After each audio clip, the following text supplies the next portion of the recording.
अस्सलाम वालेकुम वरहमतुल्लाहि वबरकातुहू। प्यारे बच्चों, आप लोगों का इस्तकबाल है नीट इम्तिहान की तैयारी मुताला सीरीज़ के अंदर, और मैं हूँ शेख जावेद अहमद। प्यारे बच्चों, आज हम एक नया चैप्टर स्टार्ट करने वाले हैं और वो चैप्टर नंबर है चैप्टर नंबर 6। वो कितने नंबर का चैप्टर है? Chapter number 6। और इस चैप्टर का नाम है तौरीस की सालमाती बुनियाद या molecular basis of inheritance. What is mean by inheritance? Inheritance का मतलब क्या होता है? सिंपल मीनिंग ये होता है कि कैरेक्टर का पेरेंट से उनके बच्चों में ट्रांसफर होना। तो उसकी वजह से या तो बच्चे उनके जैसे दिखेंगे या उनसे अलग दिखते हैं। इस पैटर्न को हम क्या कहते हैं? इनहेरिटेंस। तो हम यहाँ पर ये देखने वाले हैं कि ये जो पेरेंट्स से कैरेक्टरिस्टिक बच्चों में जा रहे हैं तो उसकी मॉलिक्यूलर बेसिस क्या है, उसके पीछे कौन से मॉलिक्यूल रिस्पॉन्सिबल है जो एक जगह से इंफॉर्मेशन को दूसरी जगह लेकर जा रहे हैं। जैसे हम ये देखते हैं कि भाई हमारे पास एक जगह से इंफॉर्मेशन दूसरी जगह जा रही है, तो हम कह रहे हैं कि मोबाइल से इंफॉर्मेशन जा रही है, तो हम देखते हैं कि वहाँ मैसेज जा रहा है या वीडियो जा रहा है, एटसेट्रा। इसी तरह से हम देखते हैं कि कोई चीज एक जगह से, फॉर एग्जांपल पोस्ट ऑफिस है, पोस्ट ऑफिस से पोस्ट जा रही है, तो हम देखते हैं कि पोस्ट मास्टर होता है, वो कार्ड लेता है, एक जगह से दूसरी जगह जाता है, फिर वहां से वहां, वहां से वहां उसकी डेस्टिनेशन पे पहुंचता है। तो हम ये कह रहे हैं कि मेरी आंख मेरे पेरेंट्स की जैसी है या मेरा कलर मेरे वालिदैन का जैसा है। तो क्वेश्चन ये आता है कि मेरे वालिदैन से वो कौन सी चीज है जो मेरे अंदर आई, या वो कौन सी चीज है जिसने मेरे अंदर ये चीज मेरे पेरेंट्स से लेकर आई। तो यहाँ पर बेसिकली हम मॉलिकुलर बेसिस ऑफ इनहेरिटेंस या तौरीस की सालमाती बुनियाद पढ़ने वाले हैं, जिससे हमको ये समझ में आएगा कि हमारे जो कैरेक्टर है वो कैरेक्टर वालिदैन से, वालिदैन की तरह या वालिदैन से अलग किस वजह से है, उसके पीछे कौन रिस्पॉन्सिबल है, कौन उसके पीछे जिम्मेदार है, कौन से मॉलिक्यूल उसके पीछे जिम्मेदार है। दूसरी चीज, दूसरी इंपॉर्टेंट चीज बच्चों ये कि ये जो चैप्टर है, इस चैप्टर का वेटेज अगर 2019 नीट एग्जाम के अकॉर्डिंग अगर देखें तो वो जाता है 6%। वो क्या है, कितना आता है? 6%। 6% ऑफ 720। अगर 6% ऑफ 720 को कंसीडर करते हैं तो इसका मतलब ये होता है कि तकरीबन 4 या 5, 4 to 5, 4 से 5 क्वेश्चन यहाँ से बनने के चांसेस है। मतलब अगर 4 से 5 क्वेश्चन अगर यहाँ पर आते हैं तो ये खुद ब खुद 20 या 25 मार्क का चैप्टर है। और मैंने जहां तक देखा सारे चैप्टर से मिला के इस चैप्टर का वेटेज उसमें ज्यादा है, यानी वो ये चैप्टर उन चैप्टर्स में शामिल है जिनके वेटेज ज्यादा है। तो आज हम जो चैप्टर स्टार्ट कर रहे हैं उस चैप्टर का वेटेज ज्यादा है, और मेरी कोशिश ये है कि नीट एग्जाम में जो बच्चे पार्टिसिपेट कर रहे हैं उनका मैं इतनी हेल्प तो कर दूं कि वो जिस नीट एग्जाम में अभी पार्टिसिपेट करने वाले हैं उस नीट एग्जाम के अकॉर्डिंग वो उतने चैप्टर को तो कंप्लीट कर ले जिनसे ज्यादा क्वेश्चन बनने के चांसेस होते हैं। तो आज से हम जो नया चैप्टर स्टार्ट करने वाले हैं वो तौरीस की सालमाती बुनियाद है। तो सबसे पहले हम इस चैप्टर के मुतालिक इस चैप्टर का इंट्रोडक्शन की बात करेंगे। इस चैप्टर के इंट्रोडक्शन में जो बहुत बेसिक कंसेप्ट है, वो बेसिक कंसेप्ट क्या है कि गुज़िश्ता बाब में आपने तौरीस के तर्ज अमल, यानी जो पिछले चैप्टर, यानी ये चैप्टर क्योंकि 12th का है इसका मतलब आपने 11th में इससे रिलेटेड कुछ चीजें पढ़ी है। तो गुज़िश्ता बाब ने, या इससे रिलेटेड एक और चीज भी हो सकती है कि 12वीं में इनहेरिटेंस से रिलेटेड चैप्टर्स आते हैं। फॉर एग्जांपल मेंडेलियन बेसिस या प्रिंसिपल ऑफ मेंडल या मेंडेलियन बेसिस ऑफ इनहेरिटेंस, ये भी चैप्टर है वहां पर। तो इसलिए यहाँ पर कंसीडर करना है कि गुज़िश्ता बाब ने आपने क्या देखे थे? तौरीस के तर्ज अमल को देखा कि कैसे तौरीस का अमल होता है, इनहेरिटेंस का अमल होता है, और उनकी जेनेटिक बुनियादों को पढ़ने की आपने क्या किए? कोशिश की। अगर हम बात करें मेंडल के ज़माने की, अगर हम बात करें मेंडल के ज़माने की, तो मेंडल के अकॉर्डिंग क्या था? मेंडल के अकॉर्डिंग यह था कि जो तौरीस का अमल होता है, उस तौरीस का जो अमल होता है उसके अमल की जो रेगुलेट करने वाला होता है उसको उसने क्या नाम दिया था? फैक्टर। उसको उसने क्या नाम दिया था? फैक्टर। और ये जो फैक्टर था इसकी खुसूसियत उसके सामने वाजे नहीं थी। तो सबसे इंपॉर्टेंट चीज जो आपने पिछले बाब में पढ़ी, जिसके अंदर आपने मेंडेलियन बेसिस पढ़ा, उस मेंडल के अकॉर्डिंग क्या था कि तौरीस का अमल तो होता है, और तौरीस का जो तर्ज अमल होता है वो बहुत ज़ाब्तगी के साथ होता है, बहुत कंट्रोल मैनर में होता है, बहुत रेगुलेटेड मैनर में होता है, बहुत सेलेक्टेड मैनर में होता है, बहुत चुनिंदा तरीके से होता है। और ये जो काम करवाने वाला है वो फैक्टर है। वो फैक्टर क्यों है? क्योंकि मेंडल के नजदीक फैक्टर का मतलब क्या था? उसके नजदीक फैक्टर का मतलब ये था कि ये कौन सा मटेरियल है, और उसके लिए उसके पास कोई भी वाज़ेह मैसेज नहीं था, उसके पास कोई वाज़ेह पैगाम नहीं था, इसलिए उसने जो नाम दिया वो क्या था? फैक्टर।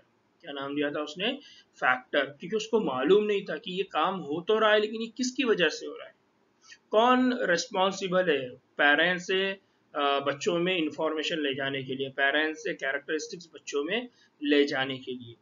लेकिन जब तक मेंडल ने ये काम किया, मेंडल के कुछ सालों बाद और हमारे कुछ 100 सालों पहले बहुत सारी कोशिश हुई, और उस कोशिश की वजह से हमको मालूम पड़ा कि जेनेटिक मटेरियल की यहाँ पर क्या हुई? तलाश हुई। और उसके बाद जो 100 सालों पहले जो कोशिश हुई, तो उन 100 सालों बाद हमको ये मालूम पड़ा कि जो जेनेटिक मटेरियल है, वो जेनेटिक मटेरियल अब हमारे सामने वाजे हुआ। मेंडल के ज़माने में ये वाजे नहीं था, लेकिन 100 सालों के बाद यानी हमारे ज़माना आने आने तक हमारे सामने ये बात वाजे हो गई कि डीएनए ये क्या है? जेनेटिक मटेरियल है। हमारे बॉडी के अंदर जो जेनेटिक मटेरियल का रोल प्ले करता है, इंफॉर्मेशन को पेरेंट्स से बच्चों में ले जाने का काम करता है, वो कौन है? डीएनए। तो यहाँ बहुत इंपॉर्टेंट चीज है कि तौरीस की अहमियत अगर मेंडल के जमाने में अगर बात की जाए, तो मेंडल ने जो वर्ड यूज किया था वो क्या था? फैक्टर। क्योंकि उसको कोई चीज पता नहीं थी, वो वाज़ेह नहीं थी। लेकिन अगर हम आज 100 सालों के बाद की बात करें, तो बहुत ज्यादा रिसर्च करने की वजह से, बहुत ज्यादा तलाश करने की वजह से आज हमको क्या मालूम पड़ता है 100 सालों बाद? कि जो जेनेटिक मटेरियल है, जो पेरेंट्स से ऑफस्प्रिंग में इंफॉर्मेशन ट्रांसफर करने का काम करता है, वो कौन करता है? डीएनए। कौन करता है?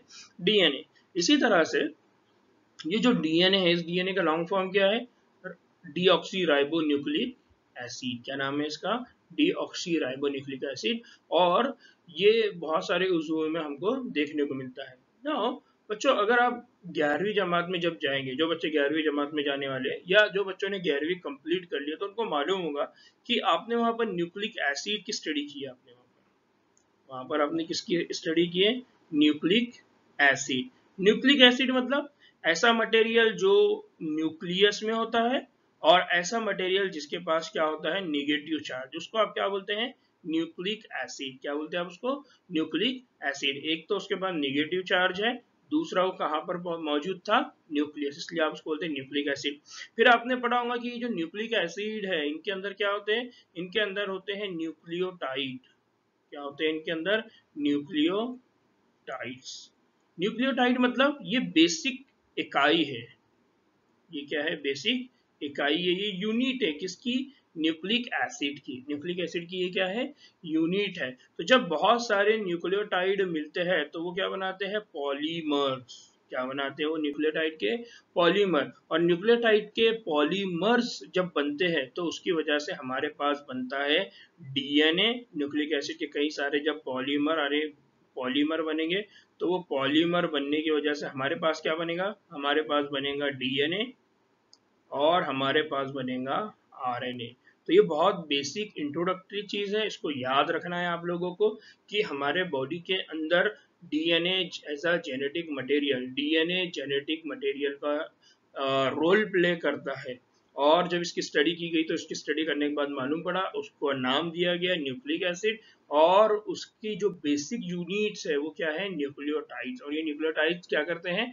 पॉलीमेरिक फॉर्म में रहते हैं। पॉलीमेरिक फॉर्म मतलब एक से ज्यादा। पॉलीमर मतलब क्या होता है? एक से ज्यादा। मोनोमर मतलब, मोनो मतलब एक, डाई मतलब दो, तो पॉली मतलब बहुत सारे। जब बहुत सारे यूनिट मिलते हैं, तो वो क्या बनाते हैं? पॉलीमर्स।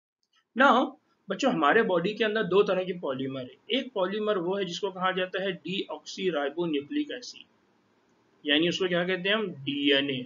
और दूसरा होता है राइबो न्यूक्लिक एसिड। दूसरा क्या होता है? राइबो न्यूक्लिक एसिड, जिसको हम क्या कहते हैं? आरएनए। तो न्यूक्लिक एसिड दो टाइप के हैं, एक है आरएनए और एक है डीएनए। ना हयातियाती दुनिया में अगर आप बात करें, तो हयाती दुनिया में पाए जाने वाले दो किस्म के न्यूक्लिक एसिड है। ये दो किस्म के न्यूक्लिक एसिड है जो पूरी जानदारों के अंदर हमको देखने को मिलेंगे। अक्सर जो उज़ुए है, यानी अक्सर जो ऑर्गन है में आपको क्या देखने को मिलेगा? DNA as a genetic material. जितने भी जिंदा जानदार है, उनके अंदर आपको जो जेनेटिक मटेरियल दिखेगा, तो वो जेनेटिक मटेरियल का रोल वो जेनेटिक मटेरियल का काम कौन करेगा? डीएनए। जेनेटिक मटेरियल का काम करने का मतलब क्या है जी? जेनेटिक मटेरियल का काम करने का मतलब क्या है? इसका मतलब ये है कि पेरेंट्स से इंफॉर्मेशन ऑफस्प्रिंग में लेकर जाना। बच्चे या तो माँ बाप के जैसे दिखेंगे या बच्चे माँ बाप से अलग दिखेंगे। तो ये जो कैरेक्टरिस्टिक्स ट्रांसफर करने का काम है, ये कौन कर रहा है? डीएनए। इसलिए उसको क्या बोला जा रहा है? Genetic material. क्या बोला जा रहा है उसको? Genetic material. दूसरा, आरएनए। आरएनए क्या करता है फिर? आरएनए भी वायरसेस के अंदर, आरएनए कहां पर रोल प्ले करता है जेनेटिक मटेरियल का? आरएनए बेसिकली जेनेटिक मटेरियल का रोल प्ले करता है इन वायरसेस। किसमें करता है? वायरसेस। तो यहाँ पर बहुत इंपॉर्टेंट चीज है। मगर अगर आप बात करेंगे कि आरएनए और क्या काम करता है, तो आरएनए ज्यादातर पयामदार का काम करता है। पयामदार का काम करता है मतलब आरएनए एक काम करता है जिसको कहते हैं मैसेज। कौन सा काम करता है ये? मैसेज को पहुंचाने का काम करता है। तो इसीलिए हम पढ़ते हैं कि आरएनए का एक टाइप है जिसको हम क्या कहते हैं?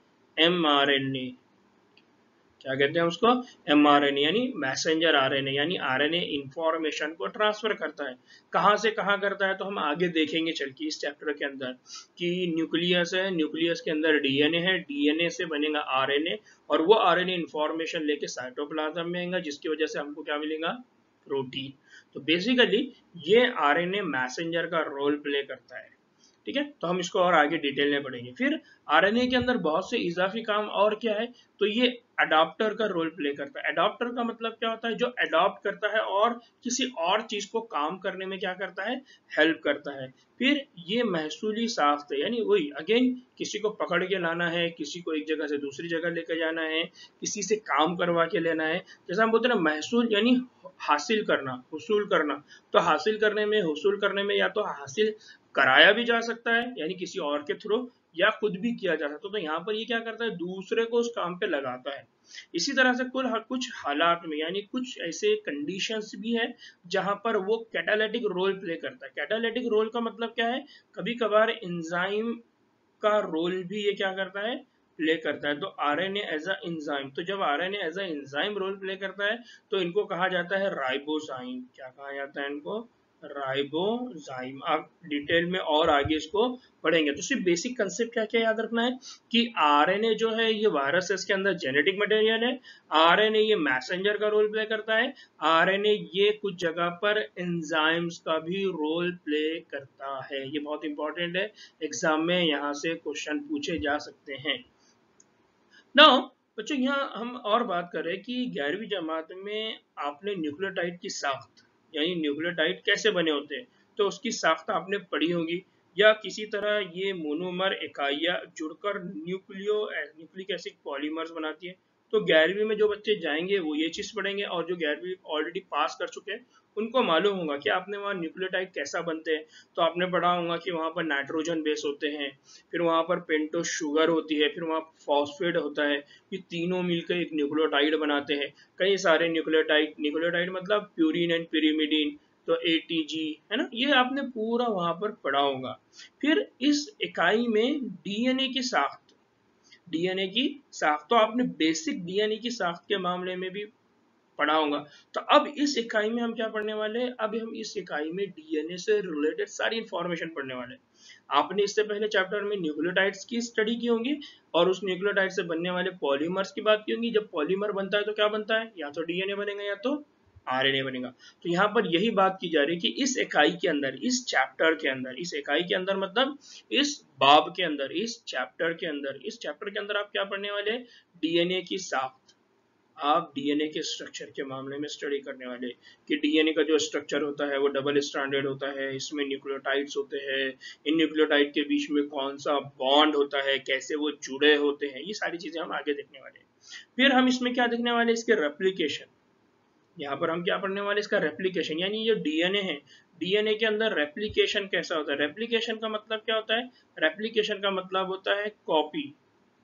जैसा हमारे पास होता है ना, जेरोक्स करते हैं हम, तो जेरोक्स का मतलब क्या है? जेरोक्स मशीन का नाम है, उससे हम क्या बनाते हैं? कॉपी बनाते हैं, एक से दो बनाते हैं। फिर इसी तरह से हम क्या करने हैं? डीएनए से आरएनए के बनने के मामले में, डीएनए से आरएनए कैसा बनता है, तो हम उस अमल को कहते हैं ट्रांसक्रिप्शन। हम क्या कहते हैं उस अमल को? ट्रांसक्रिप्शन। तो डीएनए से क्या बनता है? आरएनए, और डीएनए से आरएनए बनने के अमल को क्या कहते हैं? ट्रांसक्रिप्शन। क्या कहते हैं उस अमल को? ट्रांसक्रिप्शन। तो हम इसको भी देखेंगे डिटेल में कि ये ट्रांसक्रिप्शन का मतलब क्या है। तीसरा, जेनेटिक कोड। हम क्या देखने वाले? बहुत इंपॉर्टेंट है ये, एग्जाम में इस पे क्वेश्चन पूछे जाते हैं। जेनेटिक कोड की कुछ खुसूसियात है, उस खुसूसियात पे एग्जाम में अक्सर क्वेश्चन आता है। तो जेनेटिक कोड जो प्रोटीन बनाते हैं हम उनकी बात करने वाले हैं। फिर अमीनो एसिड की तरतीब का तयन, कि अमीनो एसिड की तरतीब कैसा होती है, कैसा डीएनए से आरएनए बनता है, फिर आरएनए से प्रोटीन बनता है, और उस प्रोटीन बनाने में अमीनो एसिड को अरेंज कैसा किया जाता है, ये सारी चीजें हम वहां पर देखेंगे। फिर इसके बाद है प्रोटीन की तालीफ का अमल। प्रोटीन की तालीफ का अमल मतलब ट्रांसलेशन, है ना। हम बार बार पढ़ रहे हैं कि प्रोटीन की तालीफ होती है, प्रोटीन की तालीफ होती है। तो हमने cell the unit of life में पढ़ा कि प्रोटीन की तालीफ का अमल कौन करता है? कौन करता है? राइबोसोम, है ना। हम लोगों ने पढ़ा हुआ है कि प्रोटीन की तालीफ का अमल कौन करता है? राइबोसोम। फिर हम पढ़ेंगे रेगुलेशन। रेगुलेशन की इब्तिदाई बुनियाद की, ये जो पूरा प्रोसेस है, इस प्रोसेस को कंट्रोल कौन करता है, इस प्रोसेस को रेगुलेट कौन करता है, इस प्रोसेस को फास्ट करना है, इस प्रोसेस को स्लो करना है, प्रोसेस होगा या नहीं होगा, ये डिसीजन कौन लेता है। तो हम वहां पर इसकी भी बात करेंगे। प्यारे बच्चों, ये एक बहुत बेसिक चैप्टर है और बहुत ही इंपॉर्टेंट चैप्टर है। अगर आप में से कुछ लोग डॉक्टर बन के बहुत अच्छी रिसर्च करना चाहते हैं तो उन लोगों ने इस चैप्टर को बहुत अच्छे से समझ लेना चाहिए, बहुत अच्छे से समझना चाहिए। क्यों? क्योंकि आज की जो दुनिया है, और आज की दुनिया के अंदर जो रिसर्च के मौके हैं, आज की दुनिया के अंदर जो तहकीक के मौके हैं, वो सारे के सारे मौके इन बेसिक कंसेप्ट के ऊपर डिपेंड है। डीएनए, आरएनए, कैसा डीएनए बनता है, कैसा आरएनए बनता है, फिर ये कैसे चेंज होते हैं, इनके अंदर मॉडिफिकेशन होने के पर क्या होता है, इन सारी बुनियादों के ऊपर आज की न्यू रिसर्च डिपेंड है। इसलिए आप देखिए कि अब लोग ये नहीं बोलते कि हम बॉटनी में रिसर्च कर रहे हैं या हम जूलॉजी में रिसर्च कर रहे हैं। लोग ये बोलते हैं कि हम बायोटेक्नोलॉजी में रिसर्च कर रहे हैं। लोग बोलते हैं हम नैनो टेक्नोलॉजी में रिसर्च कर रहे हैं। लोग बोलते हैं हम जेनेटिक्स में रिसर्च कर रहे हैं। लोग बोलते हैं हम क्या बोलते हैं उसको, कंप्यूटेशनल कंप्यूटेशनल बायोलॉजी में स्टडी कर रहे हैं। तो ये जो बेसिक कंसेप्ट है ना, अब हमारी दुनिया है ना बहुत आगे जा रही है। तो इसलिए इस चैप्टर को बहुत अच्छे से समझिए। इसमें कोई भी डाउट अगर आपको आता है या आपके पास ऑलरेडी है, 12th के वो बच्चे जो नीट एग्जाम में अभी पार्टिसिपेट करने वाले, उन्होंने इसकी अच्छे से स्टडी की होंगी। अब अगर उनको कोई प्रॉब्लम आता है तो वो इसलिए ना बैठे रहे कि जावेद सर जब पढ़ा देंगे तब वो जाके मेरे से कोई क्वेश्चन करेंगे। इस चैप्टर को पढ़ने के साथ, या मैं कोई पॉइंट आगे पढ़ाने वाला हूँ और आपको मालूम है कि कल सर पढ़ाने वाले हैं, तो उससे रिलेटेड भी अगर कोई क्वेश्चन आपके पास है तो आप मेरे व्हाट्सएप नंबर पर उसको शेयर करिए, आप कमेंट बॉक्स में लिखिए, ताकि मेरे को समझ में आए कि एग्जाम में इस तरह के भी क्वेश्चन बन सकते हैं। क्योंकि हर कोई पूरा कंप्लीटली नॉलेजेबल नहीं है, और मैं खुद भी कंप्लीट नॉलेज नहीं रखता हूँ। मैं भी सीख रहा हूँ आपके साथ, आप जिस तरह से स्टूडेंट है मैं भी स्टूडेंट हूँ। मैं आपको सिखाते सिखाते खुद भी सीख रहा हूँ कि कैसे स्टडी की जाती है, कैसे रिसर्च की जाती है। ठीक है, तो मैं दो तरफा हम एक्टिव पार्टिसिपेशन करेंगे। आप लोगों में से जो बच्चे रिपीटर है, तो रिपीटर होने का फायदा ये है कि उनको कंप्लीट नॉलेज होता है, तो वो अपना नॉलेज शेयर करेंगे। जो न्यू कमर्स है, जो 12th में भी अपीयर होने वाले हैं, तो उनको अगर कुछ लगता है कि ये डाउटफुल है, यहाँ नहीं समझ में आया, तो वो शेयर करेंगे। फिर 11th के जो न्यू कमर्स है, जो न्यू बच्चे हैं, वो भी अपना नॉलेज शेयर करेंगे, वो भी बताएंगे कि सर हमको ये चीज़ को समझना, ये हमको नहीं समझ में आया। इस तरह से अगर हम में से हर कोई अपना रोल प्ले करेगा तो इंशाल्लाह हम बहुत अच्छे से और बहुत जल्दी इन चैप्टर्स को क्या कर सकेंगे, ग्रास्प कर सकेंगे, इनको समझ सकेंगे, हम इनको अंडरस्टैंडिंग हासिल कर सकेंगे। तो हमने बेसिक कंसेप्ट हमने जो देखा वो क्या था कि हमारे पास क्या होता है, डीएनए, डीएनए से ट्रांसक्रिप्शन, ट्रांसक्रिप्शन ट्रांसलेशन, ट्रांसलेशन से प्रोटीन बनता है। ये पूरा कंप्लीट प्रोसेस हम यहाँ पर देखने वाले हैं। फिर गुज़श्ता 10 सालों की अगर बात करें तो इंसानी जीनोम, अब हमको जब मालूम हो गया कि डीएनए है, तो इंसानी जीनोम के न्यूक्लियोटाइड की मुकम्मल तरतीब के तयन, यानी अब हमने क्या किए, ह्यूमन जीनोम प्रोजेक्ट्स, हमने क्या किए, ह्यूमन जीनोम प्रोजेक्ट। और इस ह्यूमन जीनोम प्रोजेक्ट के जरिए हमने ये मालूम किया कि हमारे बॉडी के अंदर, इस ह्यूमन जीनोम प्रोजेक्ट के अंदर के जरिए हमने क्या मालूम किया कि इंसानों के डीएनए के अंदर क्या सीक्वेंस होती है, ए टी जी सी, ये जो सीक्वेंस है इसमें ए कहाँ पर है, टी कहाँ पर है, जी कहाँ पर है, कितने ए है, कितने टी है, कितने जी है, इस तरह से हमने स्टडी की। और इसकी वजह से हमारे पास अब क्या ओपन हो गया, जीनोमिक्स का एक नया बाब। इसीलिए मैंने पहले कहा कि आजकल जो रिसर्च होती है वो बहुत हाई रिसर्च होती है, और आखिरी सेशन में इंशाल्लाह हम इसका डिस्कशन करेंगे कि इंसानी जीनोम कैसा बनाया गया, कैसा इसको इस्तेमाल किया जाता है, और आज इसका यूटिलाइजेशन क्या है, आज इस जीनोम प्रोजेक्ट का रिसर्च करने का रिजल्ट क्या है, क्या नतीजा है। तो आप देखेंगे कि बच्चों आगे हम ये डिस्कस करेंगे कि बहुत सारी ऐसी बीमारियां हैं जिनका इलाज अभी तक हमारे पास अवेलेबल नहीं था, आज उनका इलाज डीएनए के अंदर चेंजेस करने की वजह से पॉसिबल हुआ है। तो ये बहुत इंपॉर्टेंट चैप्टर है, बहुत बेसिक चैप्टर है। इससे रिलेटेड अगर आपको कोई भी डाउट हो, कोई भी क्यूरी हो, तो आप लोग मुझको व्हाट्सअप कर सकते हैं, आप लोग मुझको यूट्यूब चैनल पे कमेंट कर सकते हैं, ठीक है। इंशाल्लाह हमारे इस चैप्टर के बेसिक पॉइंट के साथ हमारा स्टार्टअप हो जाएगा इंशाल्लाह। कल से हम एक नया पॉइंट देखेंगे, ठीक है। दुआ में याद रखिए, इंशाल्लाह फिर मुलाकात होती है। अस्सलाम वालेकुम।